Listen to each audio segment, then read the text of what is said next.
day been? Good. Good, that's good. All right, let's pull up the slideshow up here really fast, and I'll begin.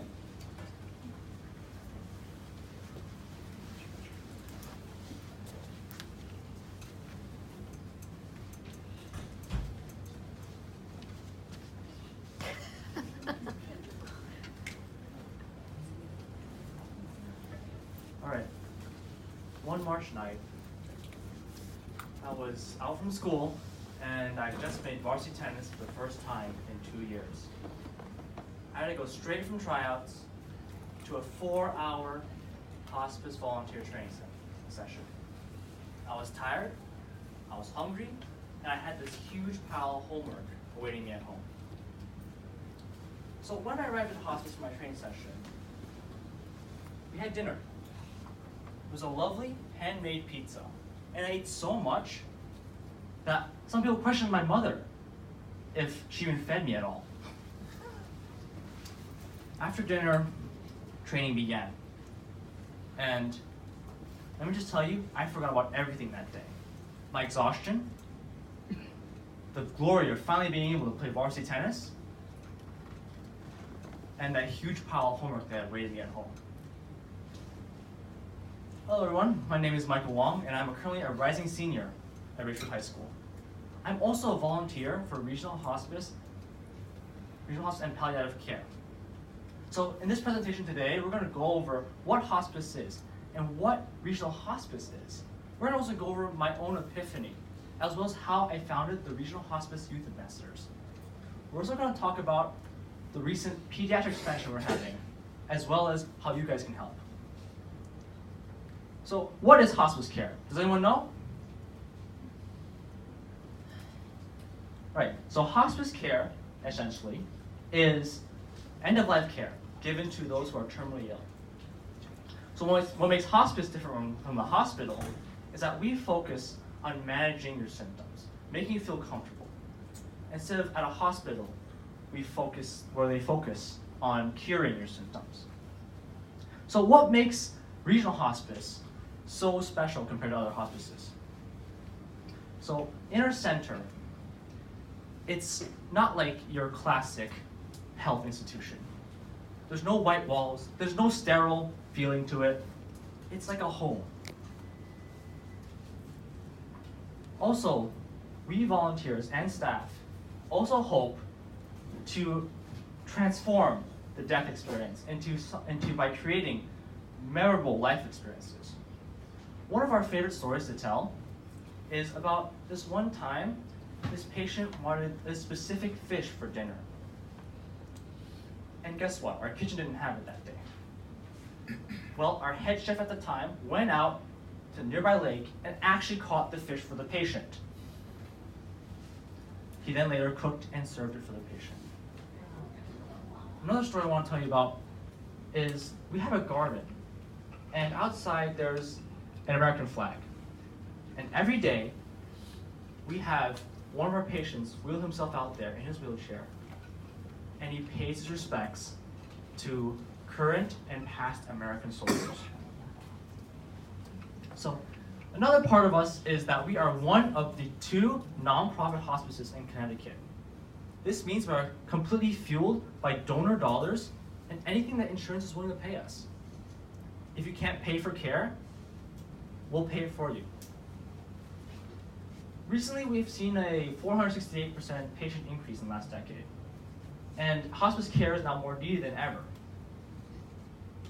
So if you walk through our halls now, you'll see that every single one of our 12 general hospice units, full. And even though we have patients leaving all the time, there's new ones to fill the places all the time. So what am I doing here? Well, in the past couple months I've been volunteering at hospice, I have come to several realizations, as well as grown as a person. When I first came there, all I really wanted was a resume builder. What a better place to build your resume than volunteer somewhere where you can set yourself apart from the pack. I also wanted to expose myself to death, because I'm lucky enough that no one close to me has died just yet, but I know that their deaths are inevitable. So the first thing that I learned as a volunteer is how to actively listen. So what is active listening? Active listening is basically when instead of engaging in a conversation, you sit and you listen to the person talk and you empathize with them. Now, why is this important to us volunteers? This is because we deal with emotional people all the time. And should we say something wrong, one wrong word can send the emotional person off the cliff, metaphorically, of course. So, another thing that I learned is how to work within an interdisciplinary collaborative team. We have nurses, doctors, social workers, chaplains, and volunteers all working together to provide the best care possible for our patients. So one of my first days volunteering, I visited one of our long-term patients. His name's George, and he was a veteran, and he was a chemist. He's incredibly smart, and he always reads the newspaper every day to keep himself up to date on information. As a science enthusiast, I love listening to him talk. So one day he asked me, where do I want to go for college? Or where do you want to go for college? Asking me. I told him, well, I want to go to Johns Hopkins University. He has a great pre-med program, and I want to become a doctor. He told me, wow, that's a great school. It's a tough school to get into. Good luck. I'll send a prayer for you so you get in. And let me tell you, to receive a prayer from someone who probably needs it more than I do is one of the most touching things I've ever experienced. From then on out, I realized I wanted to do more than just donate my time to hospice. I want to help create a better hospice, one that was better than the great one already in place. So I created the Regional Hospice Youth Ambassadors. We're a group of teenagers that A, hope to volunteer and provide the best care possible. We also hope to spread awareness about hospice and change the stigma around death.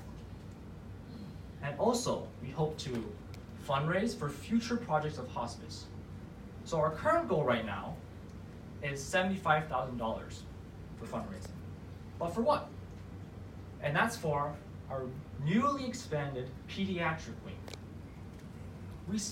We specifically want to raise money for the trails and paths in the back we'll need, as well as a new playground for the patients.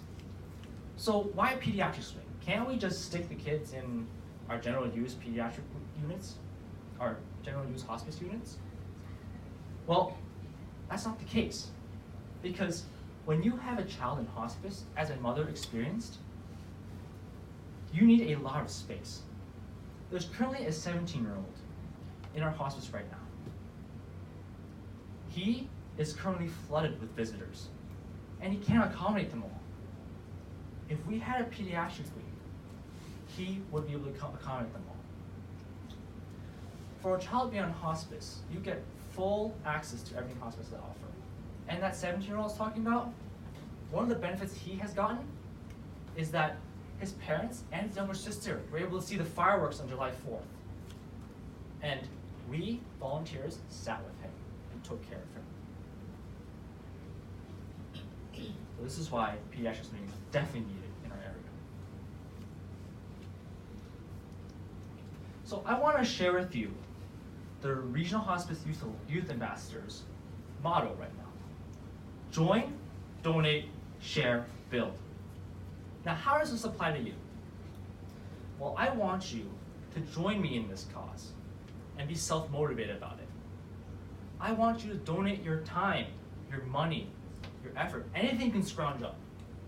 I want you to share your stories, share your experiences, and spread awareness about hospice. I want you to help me to build a network of people who can and are willing to help.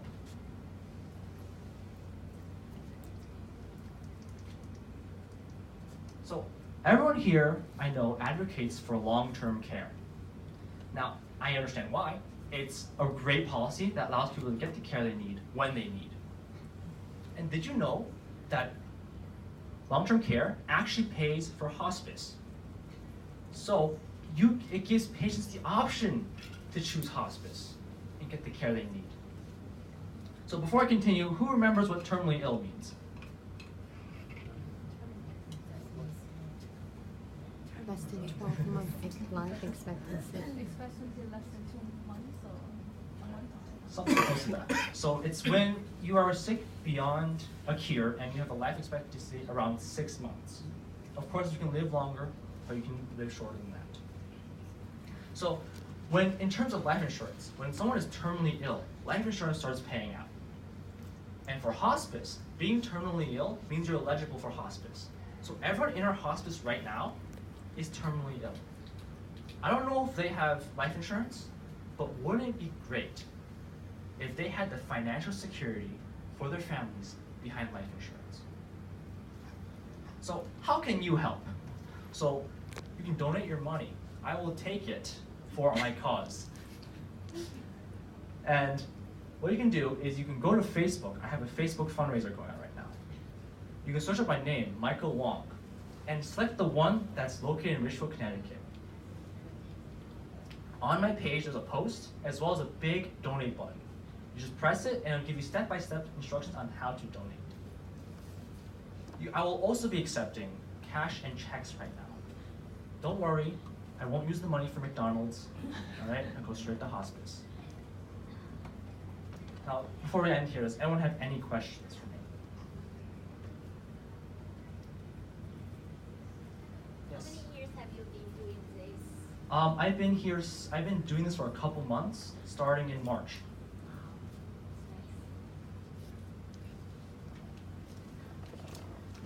Okay, so if you can't think of anything right now, or you want to ask me like a personal question, I'm here for a little bit longer after this, so you can seek me out. I also have my contact info up there, where you can shoot me an email, text me, call me, and I'll get you any information you want. Now, if you want more information, like right now, I have a deck up here. If you want to come up and grab a copy, feel free. It's specially made by Hospice, and it details everything we have to offer.